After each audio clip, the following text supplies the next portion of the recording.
주시는 말씀의 제목을 함께 나누기를 원합니다. 신앙인은 정정당당해야 합니다.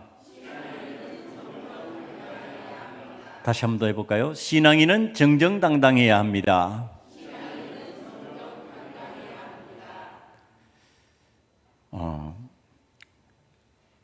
목회자나 일반 성도나 동일하게 범할 수 있는 실수 중에 하나가 뭐냐 하면은 성경 속에 있는 내용이니까 이렇게 해도 되겠구나 하는 착각입니다. 성경에 있으니까, 그리고 이 사람이 끝내 신앙적으로 성공했으니까 이거 따라해도 괜찮겠구나. 성경은 그런 방식으로 말씀하지 않는데도 우리가 그렇게 자꾸 느끼는 겁니다. 그래서 성경 말씀을 보면서 굉장히 유의해야 될 것이, 이것이 하나님께서 원하시는 방법이 맞냐를 살펴야 되는데, 오늘 그 내용을 하나님께서 다루게 해주셨습니다. 신앙인들이 많은 착각하는 내용 중에 하나가, 하나님이 뜻이 이렇다고 그러니까 그 다음에는 내가 원하는 대로 막 해도 되겠지, 이런데 그거 하나님 기뻐하시는 방식이 아니라고 하는 것에 대한 깨우침이 저와 여러분에게 있기를 원합니다. 제가 한 장면을 봤어요. 한 장면 영상을 이렇게 봤는데, 그게 참 요즘을 살아가는 요즘 세상에서 잘 통용되지 않는 방식으로 반응하는 내용이었습니다. 뭐냐면 국가대항전 테니스 시합을 하는데요, 한 선수가 서브를 넣었어요. 공격을 한 겁니다. 그런데 그 볼이 아웃 판정을 받았어요. 심판이 아웃 그랬고, 이쪽 선수도 서브를 넣은 선수도 동의했고, 관중들도 그렇게 느낀 것 같습니다. 그러니까 별 소리가 없는데 갑자기 그 서브를 받던 맞은편 선수가 외치는 겁니다. 맞은편에 있는 서브를 넣은 선수한테 비디오 판독 요구하세요. 그러니까 상대편 선수한테 당신 볼 들어왔습니다. 내가 봤을 때는 들어온 볼이니까 당신은 지금 서브를 넣고 그냥 인정하고 넘어가려고 그러는데 그러지 말고 비디오 판독해서 정확하게 당신 점수 가져가세요, 이 뜻이에요. 그 소리를 듣는 순간에 심판도 웃고 맞은편 선수도 이게 기가 막히니까 막 웃는 거예요. 그리고 관중들도 막 웃어요. 이 일상에서 잘 안 일어나는 일이니까. 일상에서 대부분 어때요? 내가 유리하면 그냥 슬쩍 넘어가 버리는 거죠. 대부분이 그렇습니다. 그러니까 지금 그렇게 반응하지 않는 그 선수를 보고 사람들이 막 웃는 겁니다. 그게 처음에는 이상하기도 하고 그게 잘 일어나지도 않는 일이니까 참 묘하기도 해서 사람들이 그게 반응하는 거예요. 그러니까 심판도 웃으면서 반응하고 맞은편 선수도 웃으면서 반응하고 그리고 관중도 그렇게 반응하는 거예요.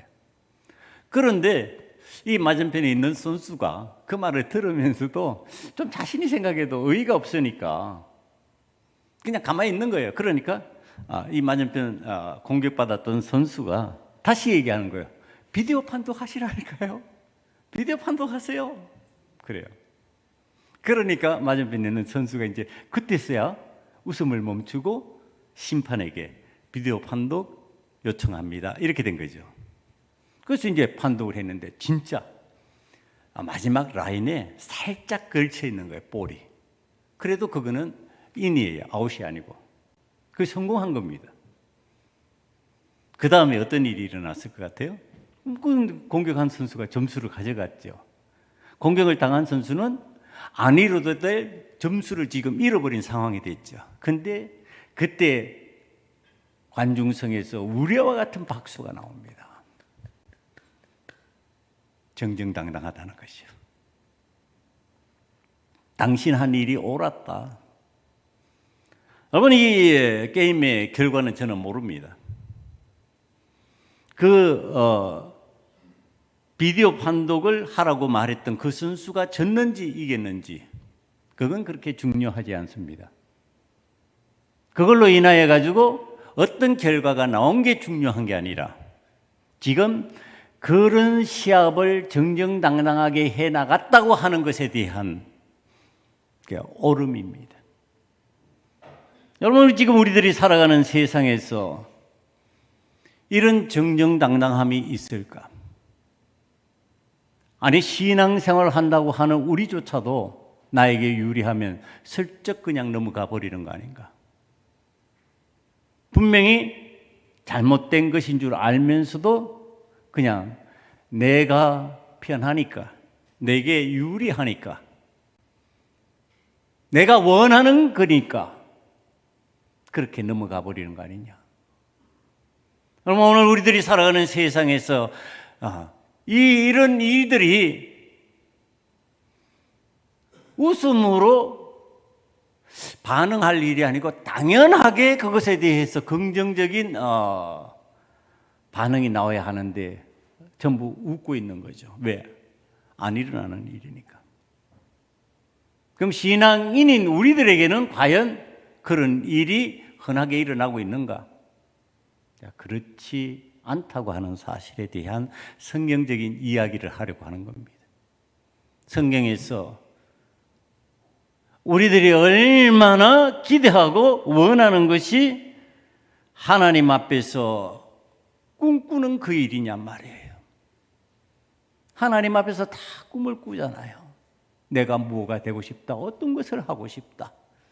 아니, 하나님께서 이런 것을 나에게 하게 하신 것 같다라고 하는 그 꿈, 비전, 그거 우리 다 갖고 있잖아요. 근데 그 꿈을 이루기 위해서 나는 과연 정정당당했냐예요. 그 꿈을 이루어 나가는 과정 속에서 이건 하나님께서 나에게 주신 꿈이요, 하나님께서 뜻하신 바니까 내가 어떻게 해도 상관없어. 하나님의 뜻이 그 속에 있으니까. 여러분, 굉장히 위험한 거죠.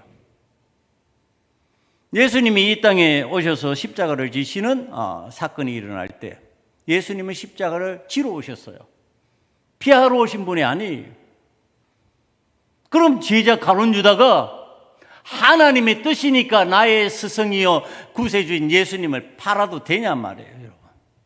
그거 안 된다고 그러잖아요.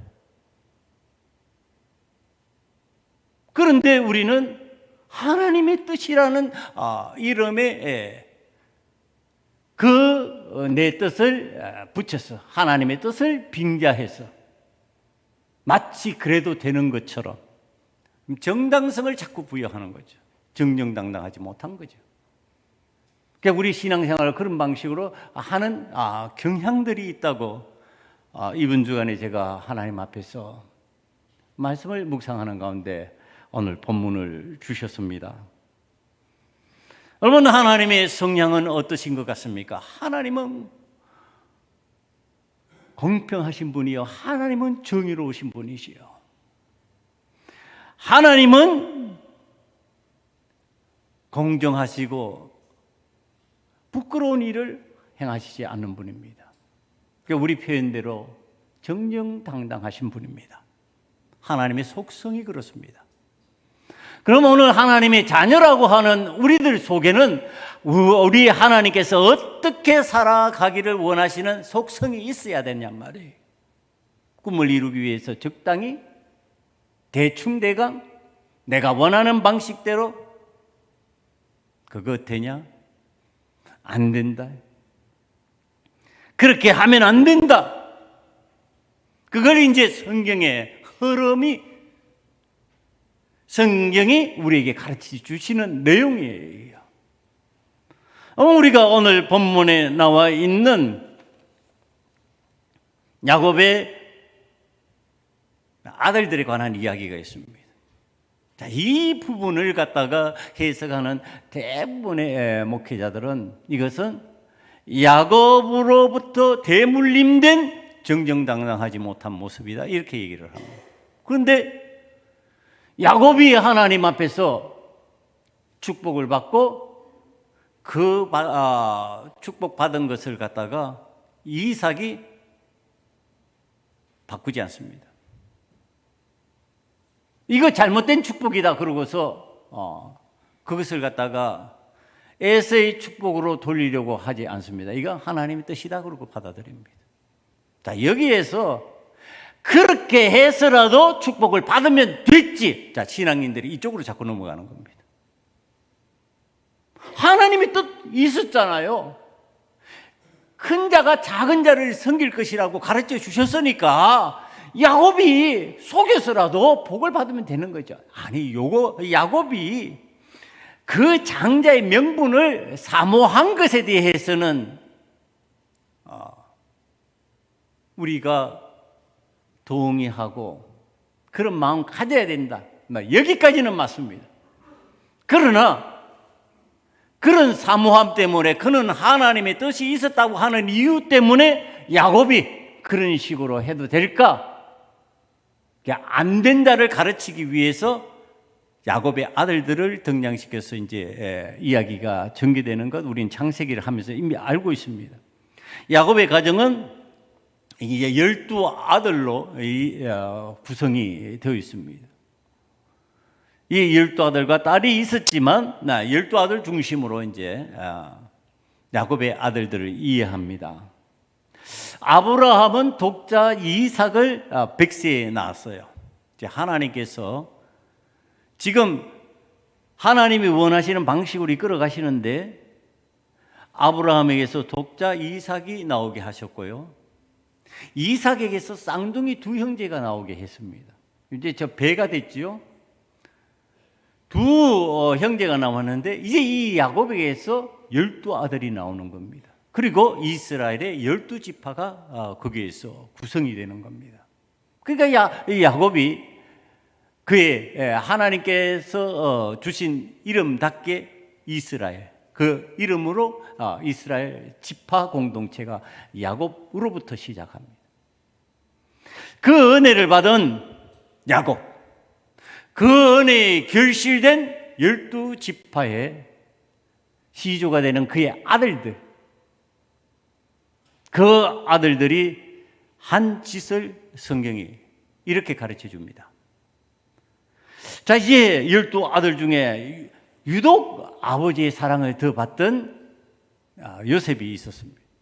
이 요셉이 다른 아들과 구별되게 채색 옷을 입고 아버지의 사랑을 듬뿍 받습니다.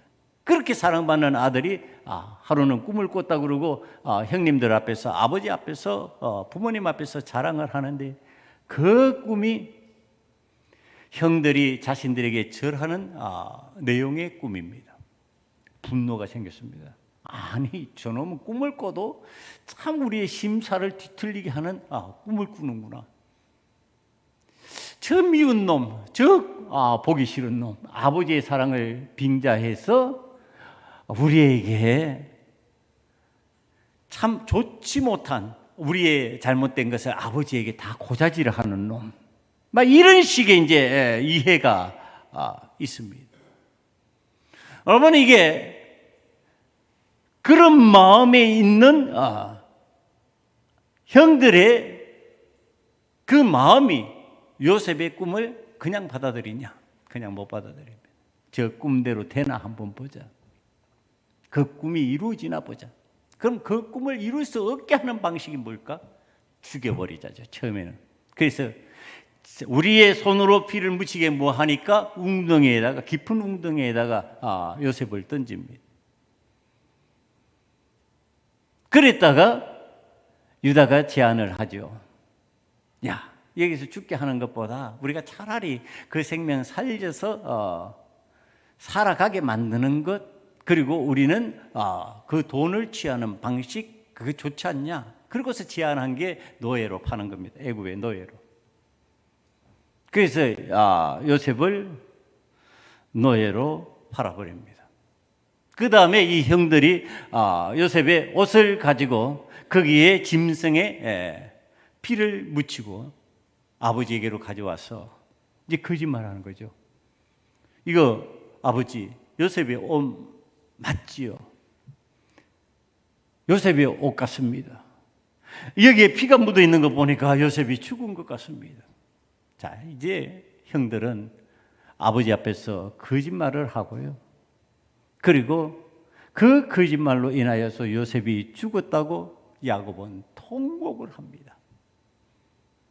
여러분, 이게 성경에서 우리들에게 가르쳐주는 내용입니다.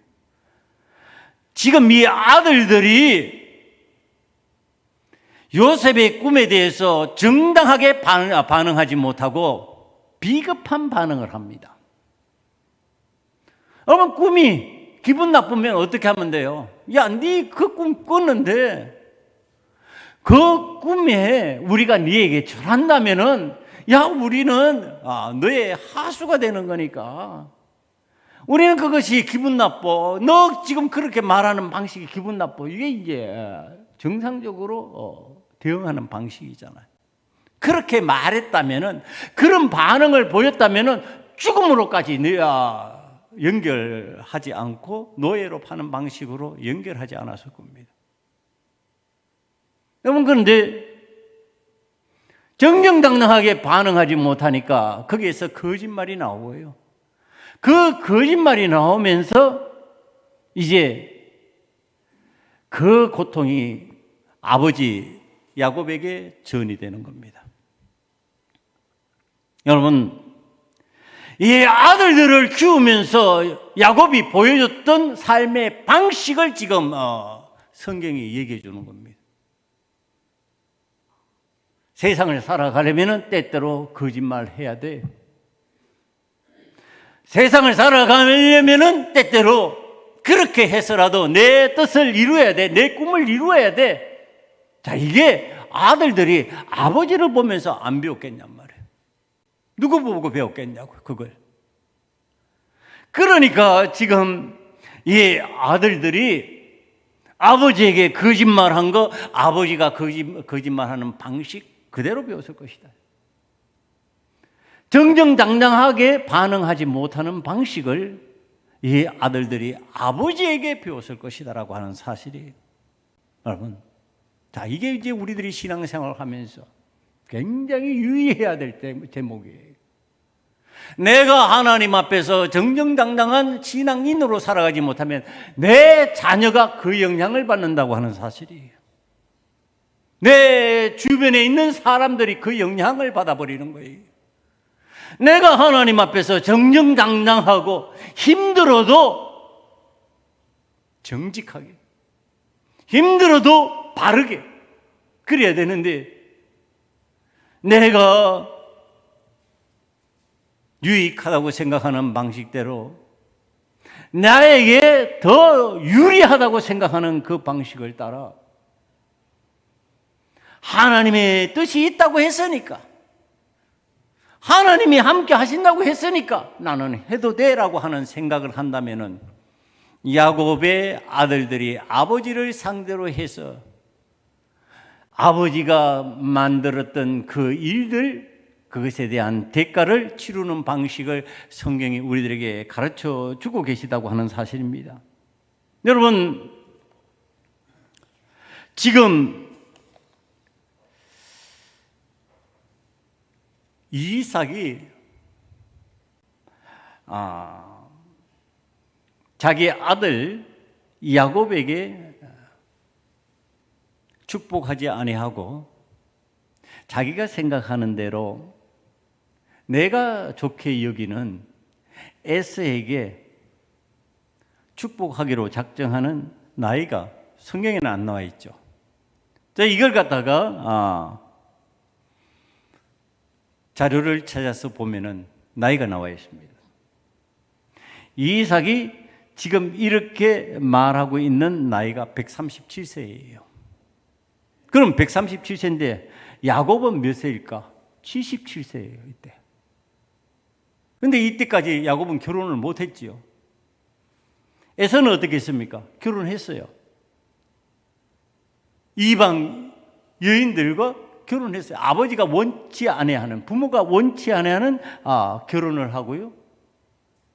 그런 방식으로 살아가는 모습인데, 그런데 자, 이제 137세 된 아버지가 이때까지 보여주면서 표현한 방식을 가만히 보니까요, 이건 하나님께서 분명히 내가 장자로 섬김을 받을 것이라고 한 것과 상관없는 일이 진행되고 있는 거예요. 내가 어머니에게 듣기로는 내 어머니, 나를 사랑하는 내 어머니 리브가가 나에게 얘기해 주기는 하나님께서 큰 자가 작은 자를 섬기겠다고 했고, 내가 이제 형 에서를 유혹해서 장자의 명분을 팔도록 만들어서 지금 권한까지 내가 받았는데, 장자의 명분을 내가 받아 넘겼는데, 그런데 아버지는 여전히 애써 내 맏아들에서 이런 쪽으로 나가는 겁니다. 오늘 성경 말씀을 보면은요, 이삭이 에서를 부르는 방식이에요. 내 아들아 그러고 부릅니다. 자, 이 표현 방식이요, 얼마나 자녀를 사랑스러워하면서 부르는가 말이에요. 그러니까 이삭의 마음이 이 에서에게 듬뿍 담겨 있는 모습이에요. 이 성경 참 재미있습니다. 리브가가 야곱을 그럼 어떻게 불렀을까? 8절로 한번 가볼까요? 8절에 가보면은, 자, 이 야곱을 부르는 리브가의 표현 방식이요, 똑같아요. 내 아들아 그러고 부릅니다. 그러니까 이삭이 에서를 부르는 내 아들아, 리브가가 야곱을 부르는 내 아들아, 무게감이 어때요? 같은 거예요. 그러니까 이삭은 에서를 사랑하고 리브가는 야곱을 사랑하고 있는 표현 내용입니다. 그런데 정당성은 누구한테 있어요? 리브가에게 있어요.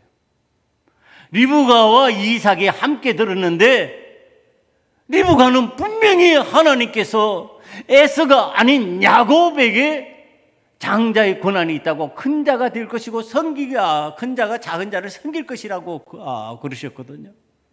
그렇다 그러면은 리브가가 옳은 거죠. 리브가가 정당성이 있는 거죠. 그러니까 지금 이렇게 두 사람이 똑같이 내 아들아 그러면서 에서를 사랑하고 내 아들아 그러면서 야곱을 사랑하고 있는데, 정당성은 리브가에게 더 있는 거예요. 그 왜? 하나님의 뜻이 그렇다고 알고 있고, 그렇게 자신이 그것을 따라 나아간다고 생각을 하고 있기 때문입니다. 여러분, 정당성이 있으면은 우리는 그 일을 내가 하고 싶은 대로 해도 될까? 오늘 이제 그 말씀이 그쪽으로 넘어가는 겁니다. 자, 이 이삭이 에서를 친근하게 부르면서 내가 너를 축복해야 되겠다, 내가 너를 축복해서 네가 장자의 축복을 받게 해야 되겠다, 그런 상황입니다.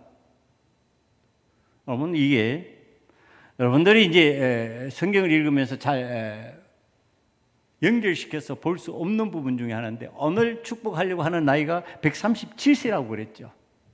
근데 이 이삭이 실제로 죽은 나이를 보면요, 180세입니다. 그러면요, 137세에서 180세를 빼면 몇십 년을 더 산 거예요. 그러니까 이게 실제로 죽는 때도 아니에요.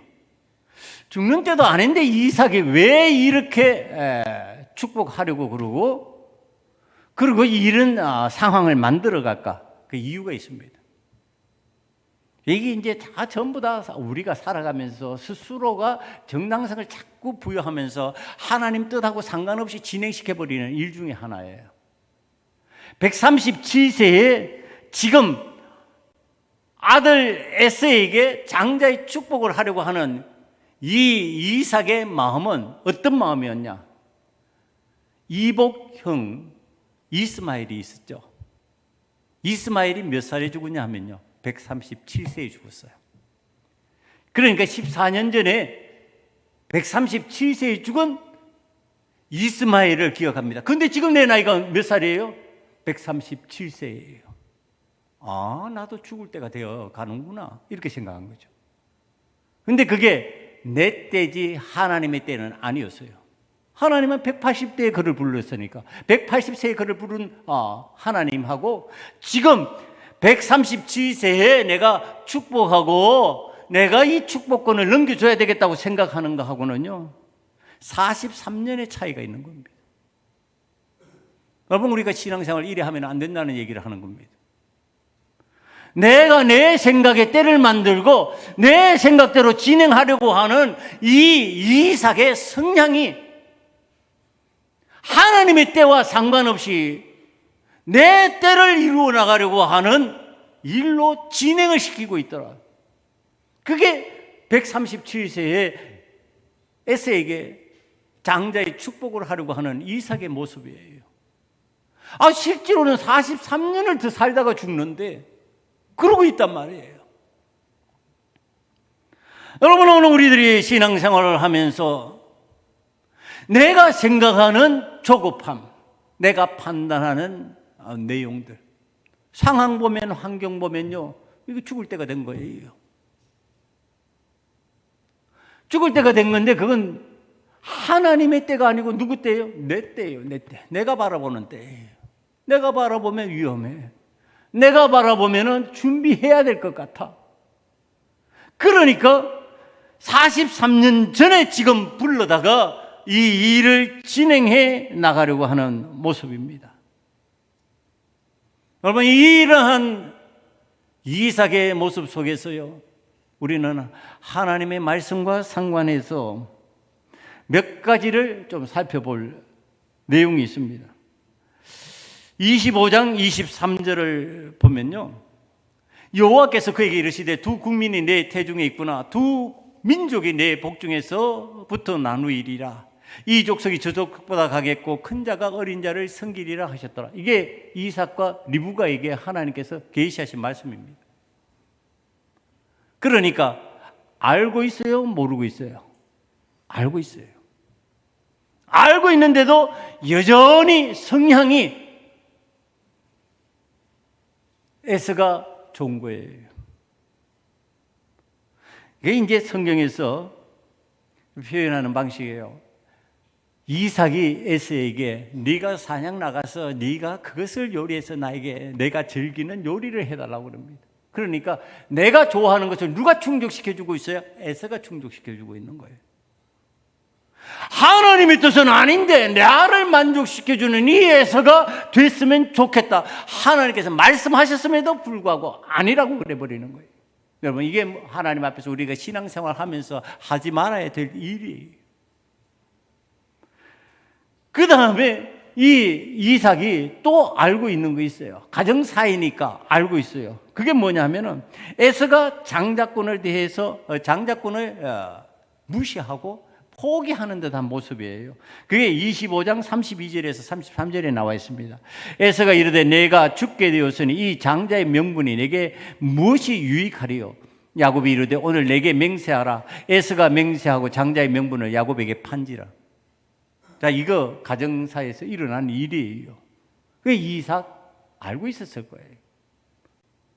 뭐 장자의 명분, 아니 내가 실질적인 장자인데 이 명분이 뭐 중요해? 그래, 너 가져가 버려. 그러고서 장자권에 대해서 무시하고 포기해버리는 이 야곱이 끈질기게 장자의 명분을 사모하는 것과 반대되는 행동을 하는 것을 알고 있어요. 그 다음에 에서의 또 문제점을 이삭이 알고 있습니다.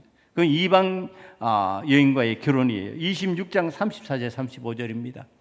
에서가 40세에 헷 족속 부에리의 딸 누딕과 헷 족속 엘론의 딸 바스맛을 아내로 맞이하였더니 그들이 이삭과 리브가의 마음에 근심이 되었더라. 이게 신앙적으로 잘 안 통하는 겁니다. 자, 40세에 했어요. 근데 지금 야곱이 몇 살 때 이 장자 축복의 이 일이 진행됐다고 그랬어요? 77세예요. 33년 전에 벌써 37년 전에 벌써 결혼해가지고 가정을 이루고 아마 그런 방식으로 나갔을 겁니다. 그런데 그게 비신앙적이에요. 하나님께서 허락하신 족장에 축복권을 이어받고 그 축복을 할 수 있는 족장의 리더십을 갖추지 못했다는 거 알고 있어요. 그런데도 진행하는 거예요. 여러분, 오늘 우리가 하나님 앞에서 이런 일들을 바라보면서 그래도 괜찮아, 내 생각대로 내 뜻대로 이것이 이해가 돼, 용납이 돼, 여러분, 하나님 앞에서 이거 안 된다는 얘기를 하는 겁니다. 하나님이 원치 아니하면 멈춰 서야지요. 하나님 기뻐하시지 아니하면 그 일이 하나님의 뜻인지 물어야지요. 안 묻잖아요. 그리고 진행합니다. 어머니 이 일을 진행해 나갈 때 이제 야곱과 리브가가 반응하는 모습이에요.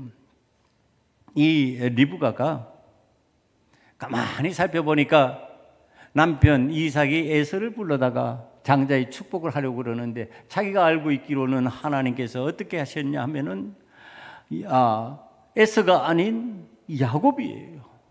야곱이 장자로서의 고난을 이어갈 거라는 거 알고 있어요.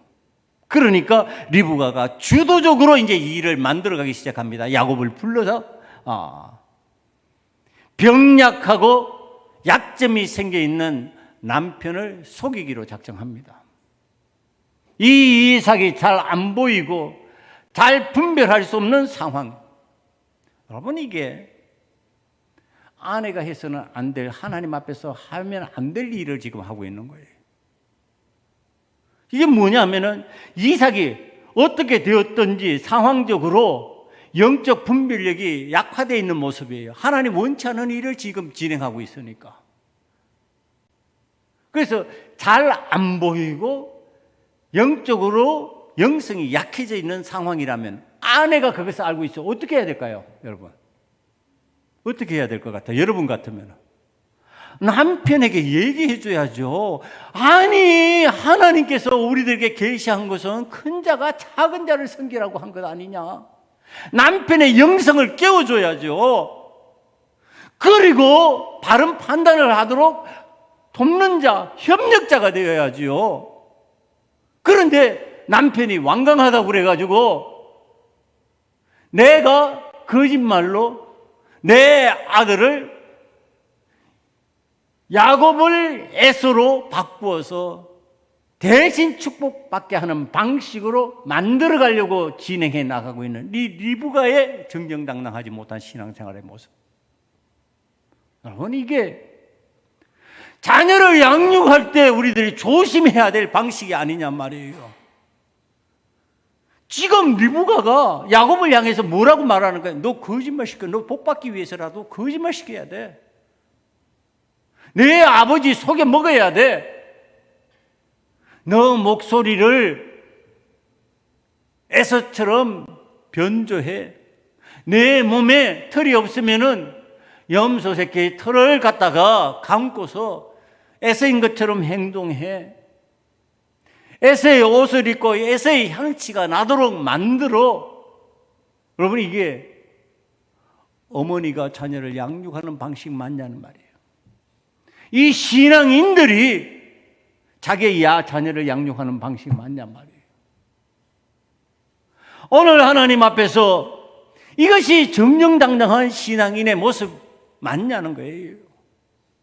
아니라고 얘기를 해야죠. 그렇게 하면 안 된다. 도리어 야곱이 장자의 축복권 때문에 몸이 달아가지고 어머니, 내가 어떻게 하면 아버지를 속여 먹을 수 있을까요? 어떻게 하면 내가 형 에서를 대신해서 들어가서 축복을 받을 수 있을까요? 그러면 그것은 하나님이 원하는 방식이 아니야.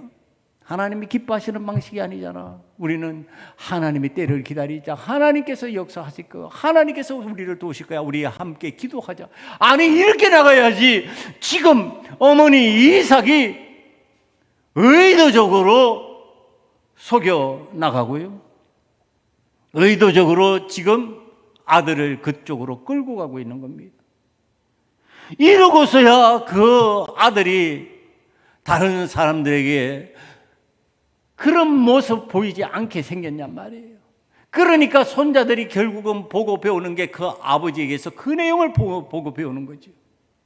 여러분, 이게 신앙적으로 굉장히 무서운 일이에요. 왜 우리들이 하나님 앞에서 단호해야 되고 하나님 기뻐하시는 방향성에서 벗어나면 안 되고 내 자녀 앞에서 그런 모습을 보여야 되는가?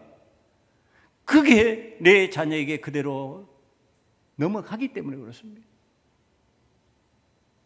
그게 내 자녀가 자기도 모르는 사이에 배우고 익히는 일이 되기 때문에 그렇습니다. 여러분, 우리가 하나님 앞에 제대로 예배를 드리지 않고 하나님 기뻐하시는 신앙생활을 하지 아니하면요, 내 자녀가 그렇게 될 가능성이 굉장히 높아져 버립니다. 하나님 앞에서 단호하게 하나님 원하시는 뜻을 따라 하나님께서 가르치신 방법을 따라서 살아가는 모습을 안 보이면 내 자녀는 단호하게 신앙생활하는 것을 갖다가 포기해 버립니다. 왜? 그게 쉬우니까, 편하니까. 우리는 하나님의 뜻이 주어졌다 하더라도 인간의 생각대로 성급히 그것을 이루려고 하는 잘못된 신앙관을 가지면 안 된다고 하는 사실이에요. 그 속에, 성급함 속에 뭐가 있느냐? 거짓과 위선과 정정당하지 못한 비굴한 인간의 모습이 숨겨지기 때문에 그렇습니다. 여러분, 리브가가 상황적으로 만들어가는데 좋은 염소 새끼 2마리를 준비하게 합니다. 이 염소 새끼는요, 야생 동물의 고기와 그 맛이 거의 같다고 그렇게 자료에 나와 있습니다.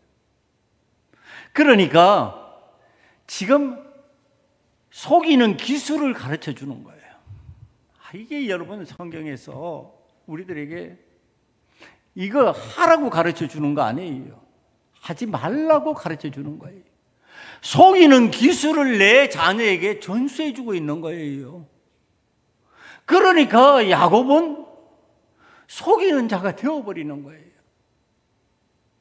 자, 이제 야곱이 속이는 자가 되는 모습 속에서 기가 막힌 상황으로 넘어갑니다. 이제 속이다가 어떤 내용이 나오냐 하면은, 이게 이삭이 좀 이상하잖아요. 목소리도 좀 이상하고 느낌이 이상합니다. 그러니까 진짜 애서 맞냐? 그러니까 그것을 정당화시키기 위해서 어떻게 하느냐 하면은요, 하나님께서 나에게 은혜를 베푸셔가지고요, 짐승 빨리 잡게 하시고요, 내가 이 모든 것을 순적하게 준비해서 하나님의 은혜입니다. 이래 표현합니다. 여러분, 뭘 빙자해요? 하나님의 이름을 빙자하는 겁니다. 여러분, 우리들이 신앙생활하면서 하나님의 이름을 빙자해가지고 나를 합리화시키고 내 거짓을 정당화시켜 나갈 때, 그것이 하나님 앞에서 나에게 돌아올 일인 줄 왜 우리는 모르냐 말이에요. 여러분이가 하나님 앞에서 우리는 신앙생활하는 사람이에요. 하나님이 보고 계시는 그 면전에서 신앙생활하는 사람이에요. 그런데 그 일을 진행해 버리면은 괜찮냐? 그래서 갈라디아서 6장 7절은 이렇게 말합니다. 스스로 속이지 말라. 하나님은 없인 여김을 받지 아니하시나니 사람이 무엇으로 심든지 그대로 거두리라. 하나님 다 보고 계신다. 네가 속여 먹었냐? 너도 속임을 당할 것이다. 네가 정당하지 못하게 하나님의 뜻을 갖다가 네 마음대로 조작했냐? 네가 하고 싶은 방식의 성공을 위해 가지고 하나님 이름을 빙자했냐? 너도 그렇게 빙자를 당할 것이다. 그렇게 속임을 당할 것이다. 여러분, 오늘 우리들이 신앙생활을 하면서 하나님 앞에서 나는 왜 예외일 것이라고 자꾸 착각하느냐 말이에요. 저와 여러분은 예외가 아니에요. 하나님 앞에서는 다 똑같아요. 하나님은 우리들이 하는 일을 다 보고 계셔요. 하나님은 우리들이 하는 일을 다 알고 계셔요. 그럼에도 불구하고 마치 하나님을 속일 수 있는 것처럼 하나님의 이름을 빙자해서 하나님의 거룩하심을 빙자해서 하나님의 이름으로 맹세하면서 거짓말을 해요. 여러분, 이게 우리가 하나님 앞에서 신앙생활을 하면 그런 방식으로 하면 되겠냐 말이에요. 이삭이 이제 야곱에게 자신이 만질 수 있을 정도로 가까이 오라고 마지막 최종 확인을 하려고 합니다. 눈이 잘 안 보이니까 손의 촉각을 이용하고 세밀히 조사하려고 하는 상황입니다. 그런데 그렇게 애썼음에도 불구하고 이삭은 야곱이 에서를 대신해서 축복을 받으려고 한다는 사실을 잡아내지 못합니다. 왜 그랬을까요? 이게 여러분 하나님 앞에서 유의해야 될 일이에요. 가룟 유다가 예수님을 팔았잖아요. 제자인데 팔았어요. 그게 진행이 됐다니까요. 예수님이 십자가를 지시는데 가룟 유다가 안 팔았으면 다른 사람이 팔았겠죠. 다른 방식으로 십자가를 지는 일이 진행이 됐겠죠. 그런데 가룟 유다가 그 일을 맡아버렸어요. 지금은 우리가 하나님 앞에서 신앙생활 할 때 지금 내가 실수하고 있어요. 내가 잘못하고 있어요. 그런데 그게 하나님이 원하시는 섭리대로 진행이 돼버리는 거예요. 그게 왜 그럴까요? 하나님이 정하신 뜻은 안 바뀌어요. 내가 죄를 범하든지 범하지 않든지 간에 상관없이 하나님의 뜻은 진행돼요. 그러니까 하나님께서 원하시는 대로 내가 살아가려고 하나님 앞에 애쓰고 힘써야 되는 거지, 하나님의 뜻이 이루어졌다, 여기에 내가 어떤 방식으로 반응해도 괜찮다, 성경 그렇게 안 가르친다는 얘기를 하는 겁니다. 하나님 앞에서 바른 방식으로 반응을 해야지, 하나님 기뻐하시는 방식으로 반응을 해야지. 하나님은 원치 않아야 하는데 내가 하나님의 뜻 안에서 이 일을 진행하고 있구나. 여러분, 그거 맞냐는 거예요. 우리가 하나님의 은혜를 받으면 깨닫게 되는 것이 뭐냐면, 하나님은 눈과 귀를 다 막아버릴 수 있는 분입니다. 하나님은 못 보게 하시고 못 듣게 하실 수도 있습니다. 그런데 내가 어리석은 선택을 하면 그 선택으로 내 눈이 어두워지고 내 귀가 어두워지는 겁니다. 내가 하나님 앞에서 죄를 범하면 그 죄가 내 눈을 가리고 내 귀를 막으면서 하나님께서 원하시는 방향으로 하나님께서 진행되게 만들어 버리십니다. 내 눈이 밝고 내 귀가 밝아서 하나님이 원하시는 대로 나아가도 되지만, 내 눈이 어두워지고 내 귀가 어두워져도 하나님께서 원하시는 방향으로 나아간다고 하는 사실이에요. 여러분, 이 놀라운 사실 앞에서 우리 믿음 생활할 때, 아니 하나님의 뜻이 이루어지면 됐지, 아니 예수님이 십자가 지시는 은혜가 임하였으면 됐지, 무슨 소리냐 말이에요. 3년 동안 따라다녔던 가룟 유다가 예수님을 팔았는데, 오늘 우리들은 신앙생활을 하면서 하나님 앞에 착각하는 게 뭐냐 하면은요, 축복을 정당화시켜 나가는 거예요. 하나님의 복이다, 하나님의 은혜다. 이 야곱이 속이는 게 성공한 것 같아요. 성공했으면 그게 맞는 복이냐 말이에요. 이게 제가 표현하는 게 탈취한 축복이에요. 약탈한 축복이에요. 아니 자기에게로 넘어올 건데 내가 나서서 하나님 원치 않은 일을 하면서 그것을 빼앗은 것처럼 되어버리는 거예요. 죄를 지으면서 복을 받는다는 얘기를 하는 겁니다. 여러분, 우리들이 하나님 앞에서 이 정당하지 못한 거짓된 방식의 축복을 요구하다가 잃어버린 기능이 있어요. 정상적인 축복의 통로가 야곱에게 임하는 것을 우리는 못 찾는 거예요. 하나님의 은혜를 구하고 하나님의 때를 구하고 하나님 어떻게 하시렵니까? 그러고서 하나님 앞에 씨름하고 내 아버지 이삭 앞에서 이 야곱이 얘기할 수 있는 내용이지요. 내 어머니 리브가에게 들으니까, 어머니에게 들으니까요, 하나님이 큰 자가 작은 자를 섬긴다고 그러셨는데, 아버지 그거 기억나시지 않습니까? 내가 장자의 명분을 샀습니다. 아니, 다 얘기할 수 있는 내용이잖아요. 왜 그걸 안 하느냐 말이에요. 왜 그런 방식은 안 취하냐 말이에요. 그리고서 내가 내 마음 편하자고 거짓말해 버리는 거예요. 내가 그 일을 선택하면서, 여러분, 이 야곱이 치른 대가가 어떤 건지 아십니까? 그 어머니 다시 못 봅니다. 그 일 후에 그 일을 만들고 그 거짓말 조작해가지고 약탈한 축복, 그것 때문에 어머니 리브가 다시 못 봐요. 그 다음에 일어난 일이 또 뭔지 아십니까? 에서와 야곱은 원수가 되어버립니다. 내 동생 죽여버리겠다, 이렇게 되는 겁니다. 아니, 하나님의 은혜로 하나님께서 복을 주시겠다고 약속하신 그 복을 받는 방식이 그게 맞냐 말이에요.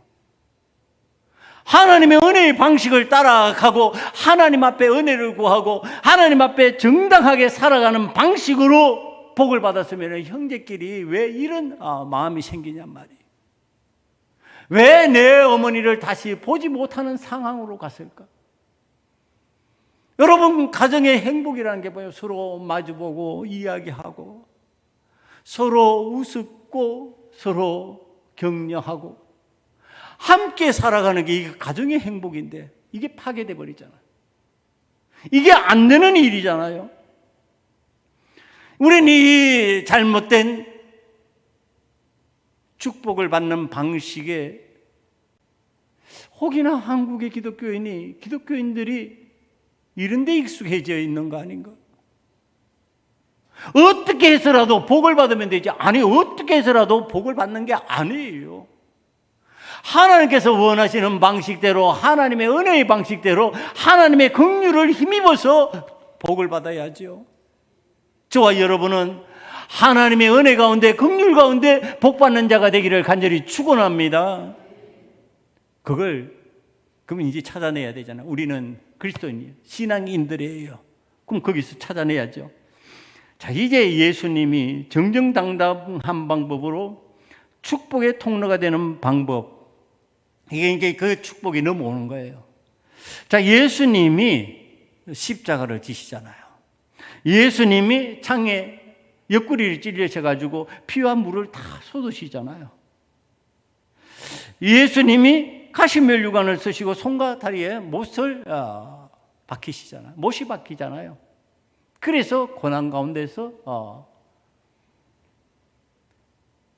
그 값을 치르십니다. 여러분, 이게 쉬운 일일까요? 쉽지 않으니까 예수님이 겟세마네에서 기도를 하시는데, 이 문제를 놓고 기도하시는데 땀방울이 핏방울 같은 모습으로 바뀌어서 떨어집니다. 그냥 아주 진한 기도를 했다, 간절한 기도를, 애절한 기도를 했다, 지금 그런 표현인데, 그 결과 예수님이 이런 기도로 마무리를 합니다. 마태복음 26장 39절입니다. 내 뜻대로 마옵시고 아버지의 뜻대로 하옵소서. 여러분, 내가 힘듭니다. 나도 고통스럽습니다. 나도 육신을 힘입었기 때문에 이것이 지나가는 잔이었으면 좋겠습니다. 그러나 그건 내 뜻이고요, 아버지의 뜻대로 되옵소서. 아버지의 뜻대로 하시옵소서. 여러분, 우리가 우리 하나님 앞에서 은혜를 받고 복을 받는 방식이에요.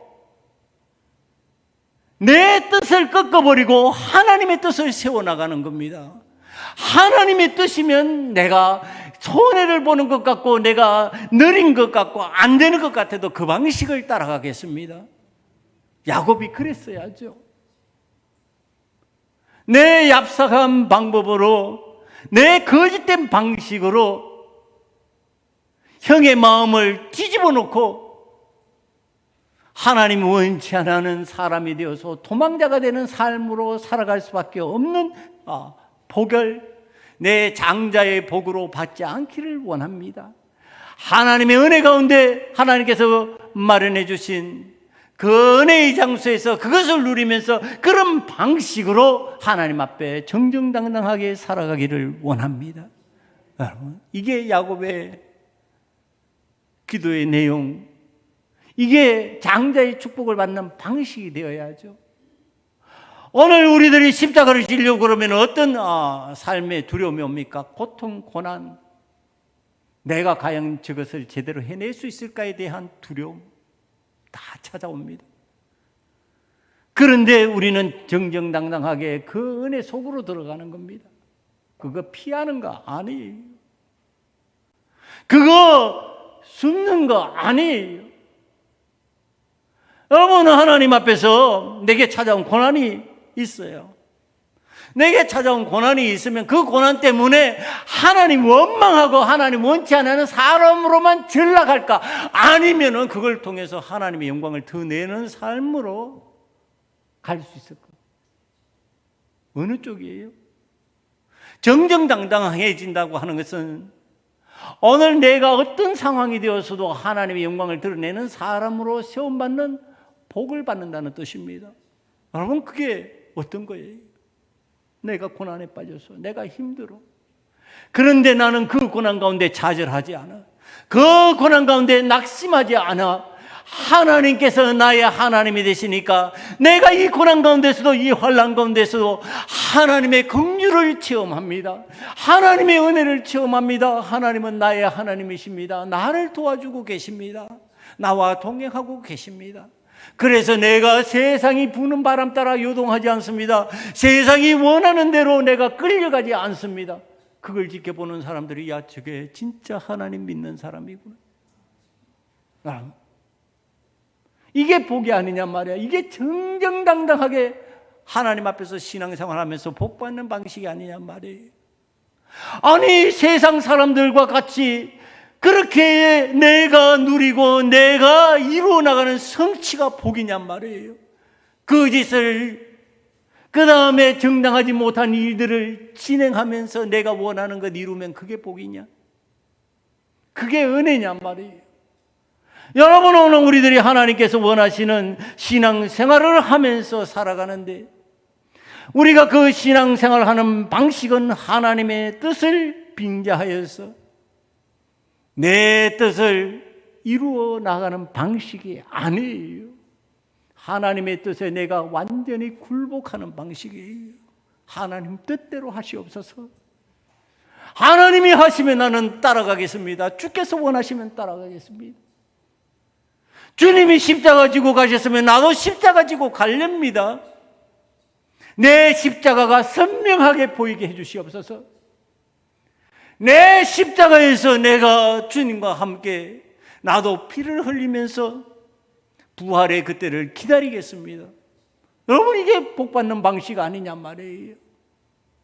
이제 기독교인들이 왜 나약한 기독교인들이 되어서, 그리스도인들이 왜 그렇게 나약하게 고난에 대해서, 십자가에 대해서 피하고 숨고 세상적인 성취, 성공에서만 눈이 어두워서 그것이 안 이루어지면 나는 복받지 못한 사람처럼 행동하는데, 그걸 바라보는 비신앙인들이 뭐라고 말할까요? 저는 하나님의 은혜 받았다고 말할 수 있을까요? 여러분, 오늘 우리는 하나님 앞에서 은혜 받는 방식을, 야곱의 방식, 리브가의 방식에서 벗어나야 됩니다. 예수 그리스도의 은혜의 방식을 여러분들이 받아들이시기를 바랍니다. 그게 안 되는 것 같은데 그게 부활의 방식이었고, 그것이 하나님 영광을 드러내는 방식이었고, 그것에 모든 사람들이 무릎 꿇고 경배하는 방식이 되어버렸어요. 여러분, 십자가를 은혜의 상징으로 바꿔버렸다니까요. 고통의 상징, 고난의 상징이요, 은혜의 상징이에요. 그것은 어떤 고난도 이겨내는 능력의 상징이 되어버렸어요. 여러분, 복이라고 하는 것은 그런 방식이 돼야 돼요. 내 삶을 바라보면서 세상의 사람들이 저는 하나님 앞에 복을 받았다. 그 복이 어떤 복이냐 말이에요. 세상의 사람들은 자꾸 착각하는 게 자기들이 계산하는 방식으로 그걸 복이라고 그래요. 그러나 우리는 하나님께서 원하시는 십자가의 은혜 가운데서 하나님께서 주시는, 하나님께서 원하시는 그 길을 걸어가는 그리스도인됨으로 복을 받는 자가 되어서 그것이 나의 축복의 통로가 되고 그것이 내 자녀에게 전수가 되고 내 이웃들에게 흘러갈 수 있는 은혜가 저와 여러분에게 넘치시기를 간절히 축원합니다. 이 시간에 우리 모두 기도하십시다. 주님을 뜻을 따라서 정정당당하게 주의 복을 받는 자가 되기를 원합니다. 피하지 않기를 원합니다. 숨지 않기를 원합니다. 힘들어하면서 낙심하지 않기를 원합니다. 하나님의 은혜라면 그것을 내가 따라가기를 원합니다. 이 시간에 다 같이 결단하며 기도하기를 원합니다. 아버지 하나님, 주님의 뜻을 따라 정정당당하게 살아가면서 참 기쁨과 행복을 맛보려고 합니다. 아버지 하나님의 세상과 타협하면서 세상이 원하는 대로 끌려가면서 세상이 주는 것을 갖다가 만족해하고 아버지 하나님 세상의 방식을 받아들여서 거짓되고 비겁한 신앙인이 되지 않기를 원합니다. 아버지 하나님, 저희들에게 야곱과 아버지 하나님 리브가가 범했던 그 실수를 반복하지 않도록 도와주십시오. 당당한 신앙인으로 살아갈 수 있는 길이 열리게 만들어 주시옵소서.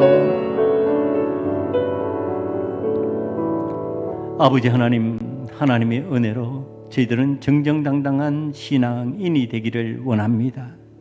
아버지 하나님, 세상이 원하는 기준이 아니라 세상은 거짓말해도 세상은 비겁하게 해도 정당하지 못해도 성공했다라고는 표현을 좋아하지만 우리는 주님의 방식대로 십자가를 지면서 하나님의 뜻을 따라 나아가는 그곳에 복이 임한다고 하는 사실을 믿습니다. 아버님, 그 길이 험하고 그 길이 속히 이루어지지 않는 것 같아도 우리는 하나님의 방법을 따르는 그리스도인들이 되기를 원하오니 주여 우리를 축복의 통로 삼아 주시옵소서. 예수님 이름으로 감사하며 기도드리옵나이다. 아멘.